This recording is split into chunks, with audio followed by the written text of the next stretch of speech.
नमस्कार विद्यार्थी मित्रांनो, स्वागत आहे आपल्या यूट्यूब चॅनल ज्याचं नाव आहे मोहित मोटिवेटेड एक्झाम चॅनल. आज आपण बघणार आहोत MHATET म्हणजे महाराष्ट्र शिक्षक पात्रता परीक्षा पेपर 1 आणि पेपर 2 मध्ये अत्यंत आवश्यक असणारा घटक म्हणजे बालमानसशास्त्र आणि अध्यापनशास्त्र या विषयाशी निगडीत असणारे आपण थोडक्यात पण महत्त्वाचे प्रश्न या व्हिडिओमधून बघणार आहोत. तर आपण सुरुवात करूया व्हिडिओला.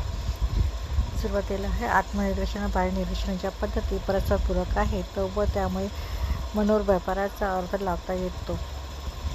ज्याचे निरीक्षण करावयाचे आहे त्याला आधी बिलकुल कल्पना देता केलेले निरीक्षण म्हणजे नैसर्गिक निरीक्षण होय. नैसर्गिक परिस्थितीत व्यक्तीच्या किंवा प्राण्यांच्या वर्तनातील केलेले निरीक्षण म्हणजे बाह्य निरीक्षण. निरीक्षकाला आपला पूर्वग्रह दूर ठेवावा लागतो.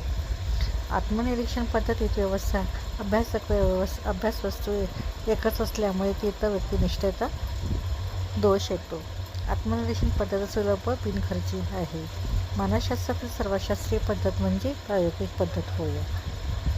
चुकीचे निरीक्षण म्हणजे अपनिरीक्षण होय.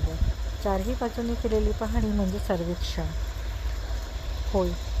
प्रश्नारूप बालकाच्या समस्या जाणून घेण्यासाठी कोणती पद्धत उपयुक्त ठरते तर ती आहे जीवनवृत्तांत पद्धती. ही बालकाच्या समस्या जाणून घेण्यासाठी उपयोगी पद्धत मानली जाते. मानसशास्त्राचे महत्त्वाचे 2 प्रकार कोणते तर पहिला आहे सैद्धांतिक व प्रयोगात्मक. हे 2 प्रकार मानसशास्त्राचे महत्त्वाचे मानले जातात. शैक्षणिक मानसशास्त्र ही मानसशास्त्राची खूप उचित अशी शाखा आहे. बालवर्तनाचा अभ्यास करण्यास सर्वात सोपी पद्धत म्हणजे निरीक्षण पद्धती होय. उल्लेखनीय वर्तनाचे सूत्र हे behaviour equal to stimuli observation and response म्हणजेच वर्तन हा सिद्धांत त्यांनी सूत्राद्वारे मांडून दाखवलेला आहे. अनुभूतीद्वारे व्यक्तीच्या वर्तनात हळूहळू घडून येणारे बदल म्हणजे निरीक्षण होय असं गिलकड यांनी म्हटले आहे. अनुभवाद्वारे व्यवहारात होणाऱ्या बदला शिकणे किंवा अधिगम म्हणतात असं गेट्स यांनी म्हटले आहे. तर उर्वस्तींच्या मते कोणतीही अशी क्रिया की व्यक्तीच्या विकासात सहाय्यक होते व त्याच्या वर्तमान व्यवस्था व अनुभवात भिन्नता निर्माण करत त्याला शिक्षण असे म्हणतात असे उर्वत त्यांनी म्हटले आहे.